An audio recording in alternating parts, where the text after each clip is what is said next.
Hello everyone. আজি আমি এই ভিডিঅ'ত ক্লাছ 10ৰ যি সায়েন্স আছে সায়েন্সৰ চেপ্টাৰ 6 জীৱন প্ৰক্ৰিয়া সেই পাঠৰ কিছুমান এমসিকিউ কৰিম। তো প্ৰথম কোৱেশ্চনটো হৈছে তলৰ কোনটো প্ৰক্ৰিয়াই জীৱৰ শৰীৰৰ বাহিৰৰ পৰা শৰীৰৰ ভিতৰলৈ শক্তিৰ উৎসৰ স্থানান্তৰ সূচায়? শ্বসন, প্ৰচ্ছেদন, পৰিপুষ্টি, ৰেচন। তো এইটো পৰিপুষ্টি হয়। নেক্সট কুৱেশ্যন জীৱৰ শৰীৰৰ বাহিৰৰ পৰা অক্সিজেন আহৰণ কৰি তাক কোষীয় প্ৰয়োজনৰ বাবে খাদ্যৰ উৎসৰ বিশ্লেষণ প্ৰক্ৰিয়াত ব্যৱহাৰ হোৱা প্ৰক্ৰিয়াটো হ'ল পৰিপুষ্টি, পৰিবহন, ৰেচন, শ্বসন হ'ব। জীৱৰ শৰীৰত এঠাইৰ পৰা আন এঠাইলৈ অক্সিজেন আৰু খাদ্যদ্ৰব্য স্থানান্তৰ কৰা প্ৰক্ৰিয়াটো হ'ল শ্বসন, পৰিবহন, পৰিপুষ্টি, ৰেচন, পৰিবহন। জীৱৰ শৰীৰৰ পৰা হানিকাৰক বৰ্জনীয় পদাৰ্থ আঁতৰ কৰা প্ৰক্ৰিয়াটো হ'ল পৰিপুষ্টি, শ্বসন, ৰেচন, পৰিবহন, ৰেচন। যি প্ৰক্ৰিয়াৰ দ্বাৰা স্বপোষী জীৱৰ কাৰ্বন আৰু শক্তিৰ প্ৰয়োজনীয়তা পূৰ্ণ কৰা হয় তাক সালোক সংশ্লেষণ বোলে, বাষ্পমোচন বোলে, স্থানান্তৰ বোলে, ফটোফস্ফৰিলেন্স বোলে। স্বপোষী জীৱ তো ইয়াক আমাৰ সালোক সংশ্লেষণ যে উদ্ভিদে যি কৰে স্বপোষী সেইটো। অবাধ শ্বসন সম্পন্ন হয় মাইট্ৰকণ্ড্ৰিয়াত, ক্লৰোপ্লাষ্টত, কোষকেন্দ্ৰত, চাইটোপ্লাজমত। চৰ্বি অণুৰ ইমালচিফিকেশ্যন সংঘটিত কৰে ট্ৰিপচিনে, পিত্ত লৱণে, এমাইলেজে। তো ইয়াত পিত্ত লৱণে কৰে। তলৰ কোন দুটা ৰূপত উদ্ভিদে মাটিৰ পৰা নাইট্ৰজেন শোষণ কৰে? সালফেট আৰু সালফাইড, কাৰ্বনেট আৰু কাৰ্বাইড, নাইট্ৰেট আৰু নাইট্ৰাইট, এমিনো এচিড আৰু প্ৰটিন। ইয়াত নাইট্ৰেট আৰু নাইট্ৰাইট। তলৰ কোনবিধ জীৱই দেহৰ বাহিৰত খাদ্যৰ বিশ্লেষণ কৰি পিছত তাক শোষণ কৰে? কাঠফুলা, কাছকাটা, ফিটাকৃমি মাখি, কাঠফুলা। তলৰ কোনবিধ জীৱই আন উদ্ভিদ বা প্ৰাণীক নমৰাকৈ সিহঁতৰ পৰা পুষ্টি আহৰণ কৰে? কাঠফুলা, ব্ৰেড মল্ট, ইষ্ট, কাছকাটা।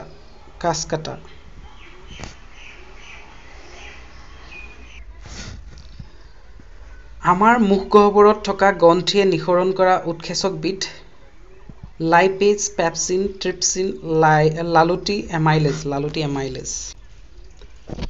পাকস্থলী গ্ৰন্থিয়ে নিঃসৰণ কৰা উৎসেচকবিধ pepsin, trypsin, লালুটি, amylase, lipase. Pepsin সৈতে তলৰ কোনটো গ্ৰন্থি আমাৰ শৰীৰত হাইড্ৰক্লৰিক এচিড নিঃসৰণৰ লগত জড়িত? পাকস্থলী গ্ৰন্থি। তলৰ কোনবিধ পাচক ৰসে ক্ষুদ্ৰান্তত খাদ্যদ্ৰব্যক ক্ষাৰকীয় গুণবিশিষ্ট কৰে? লালুটি। পিত্তৰস, আন্তঃৰস, আগ্নাশয় ৰস, পিত্তৰস। তলৰ কোনবিধ পাচক ৰসে ক্ষুদ্ৰান্তত চৰ্বিৰ ডাঙৰ পিণ্ডবোৰক সৰু সৰু পিণ্ডলৈ ভাঙি দিয়ে? আন্তৰিক ৰস, আগ্নাশয় ৰস, লালুটি, পিত্তৰস।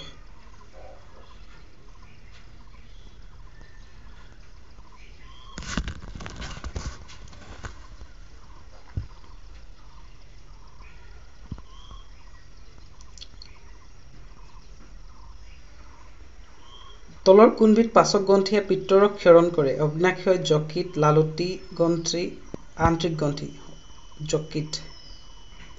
তলৰ কোনবিধ পাচক গ্ৰন্থিয়ে ট্ৰিপচিন নামৰ উৎসেচকবিধ নিঃসৰণ কৰে? যকৃত, পাকস্থলী গ্ৰন্থি, আন্তৰিক গ্ৰন্থি, অগ্নাশয়। শ্বেতসাৰৰ পাচনৰ লগত জড়িত উৎসেচকবিধ হ'ল lipase, trypsin, লালুটি amylase, pepsin, লালুটি amylase. চৰ্বিৰ পাচনৰ লগত জড়িত উৎসেচকবিধ হ'ল pepsin, lipase, লালুটি amylase, trypsin, lipase. তলৰ কোনবিধ উৎসেচক প্ৰটিন বিশ্লেষণৰ লগত জড়িত? লালুটি amylase, hydrochloric acid, lipase trypsin প্ৰটিনৰ সম্পূৰ্ণ পাচনৰ পাছত সৃষ্টি হোৱা পদাৰ্থবিধ হ'ল এমিনো এচিড গ্লুক'জ ফেটি এচিড গ্লিচাৰল এমিনো এচিড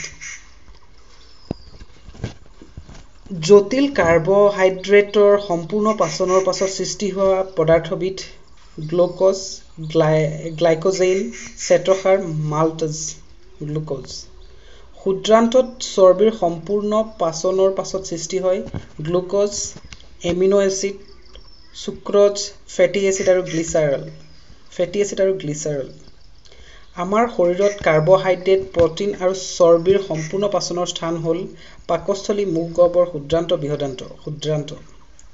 তলৰ কোনবিধ সবাত শ্বসন বিক্ৰিয়াজাত পদাৰ্থ কাৰ্বন ডাই অক্সাইড পানী শক্তি ওপৰৰ আটাইকেইটা তলৰ কোনবিধ জীৱৰ শৰীৰত কিম্বন সংঘটিত হয় ইষ্ট বেক্টেৰিয়া সেউজীয়া উদ্ভিদ এমিবা ইষ্ট কিন্বন নহয় কিন্বন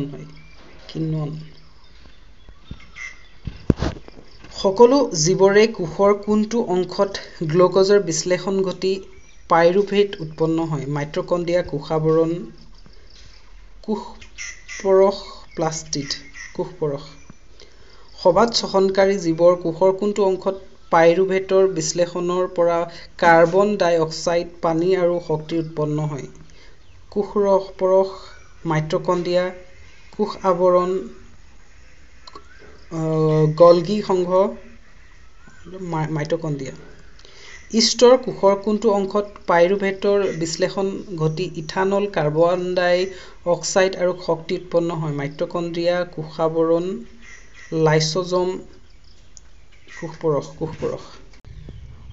হঠাতে হোৱা শাৰীৰিক ক্ৰিয়াকলাপৰ সময়ত আমাৰ মাংসপেশী টান খাই পৰাৰ লগত জড়িত পদাৰ্থবিধ কাৰ্বন ডাই অক্সাইড পানী lactic acid ethanol lactic acid তলৰ কোনবিধ পদাৰ্থ ইষ্টৰ কোষত হোৱা কিণ্বন প্ৰক্ৰিয়াত উদ্ভৱ হয় পানী লেক্টিক এচিড মিথানল ইথানল তলৰ কোনবিধ মানৱ শৰীৰৰ অংগত গেছৰ আদান প্ৰদান সংঘটিত হয় বায়ুনলী বায়ুকোষ নেফ্ৰন ট্ৰেকিয়া বায়ুকোষ তেজৰ কোনটো অংশই আমাৰ শৰীৰত প্ৰধানকৈ অক্সিজেনৰ পৰিবহণ কৰে লোহিত ৰক্তকণিকা শ্বেত ৰক্তকণিকা প্লাজমা অনুচক্ৰিকা লোহিত ৰক্তকণিকা আমাৰ তেজৰ কোনটো অংশ কাৰ্বন ডাই অক্সাইডৰ পৰিবহণৰ লগত জড়িত শ্বেত ৰক্তকণিকা অনুচক্ৰিকা প্লাজমা লোহিত ৰক্তকণিকা প্লাজমা আমাৰ হৃৎপিণ্ডৰ কোনটো অংশই অক্সিজেনযুক্ত তেজ সংগ্ৰহ কৰে সোঁঅলিণ্ড সোঁনিলয় বাওঁঅলিণ্ড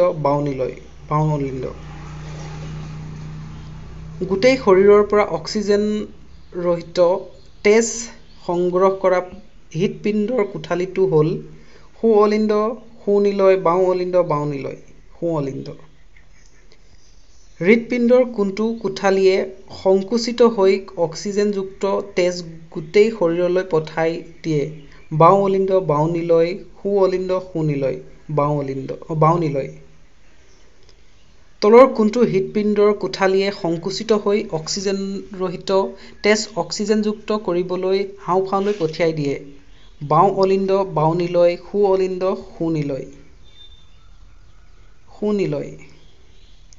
তলৰ কোনটো প্ৰাণীৰ 4 কোঠালিযুক্ত হৃৎপিণ্ড আছে পক্ষী জেঠী সাপ মাছ পক্ষী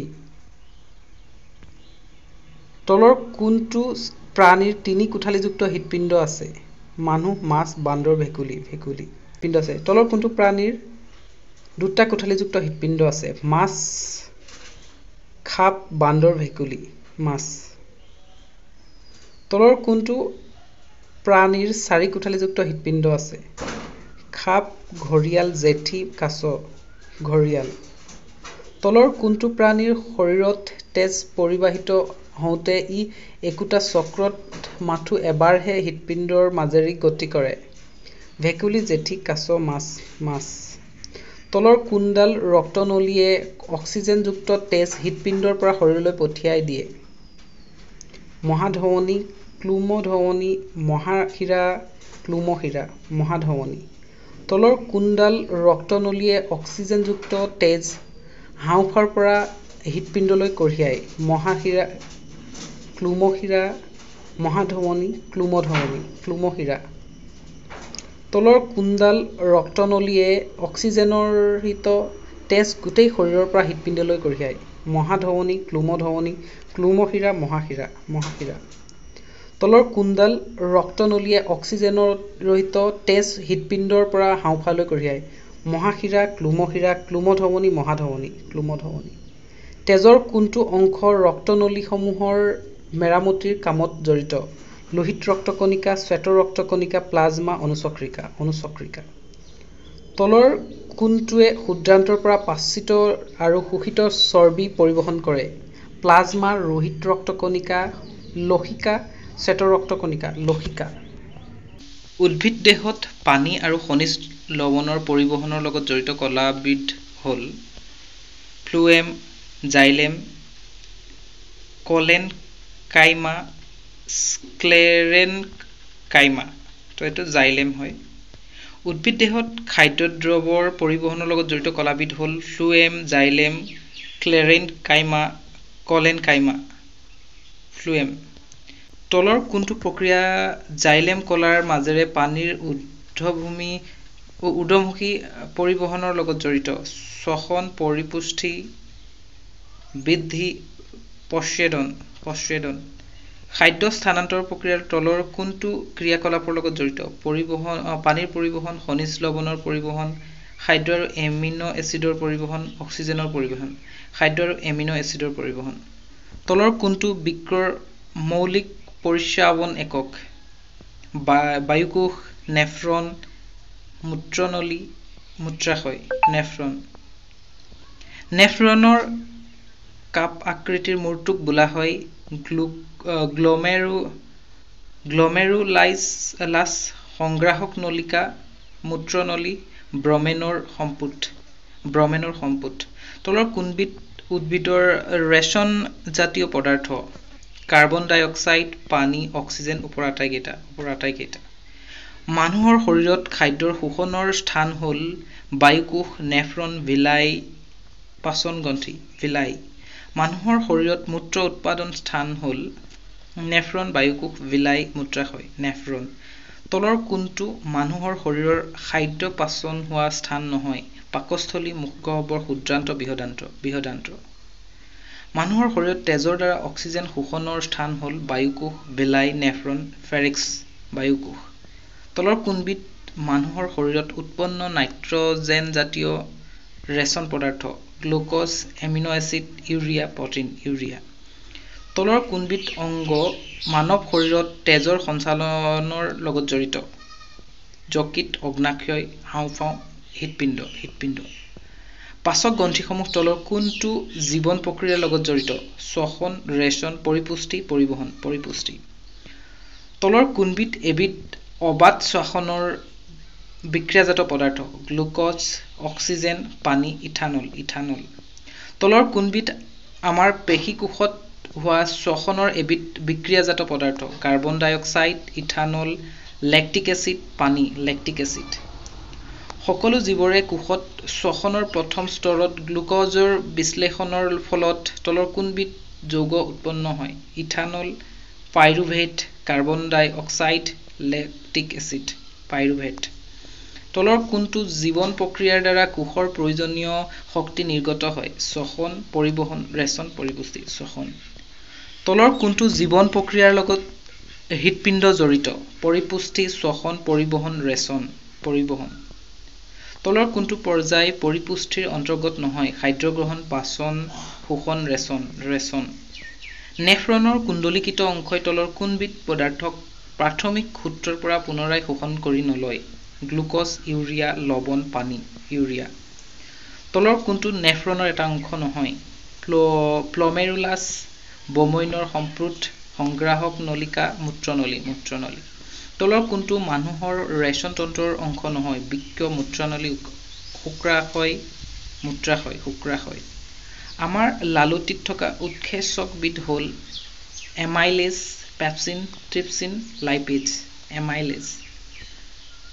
স্পাইগল মেনোমিটাৰ এবিধ যন্ত্ৰ যাক মানুহৰ ডেছ জুখিবলৈ ব্যৱহাৰ কৰা হয়। ৰক্তচাপ, তেজত অক্সিজেনৰ মাত্ৰা, তেজত শৰ্কৰাৰ মাত্ৰা, তেজত ইউৰিয়াৰ মাত্ৰা। ৰক্তচাপ জুখিবলৈ।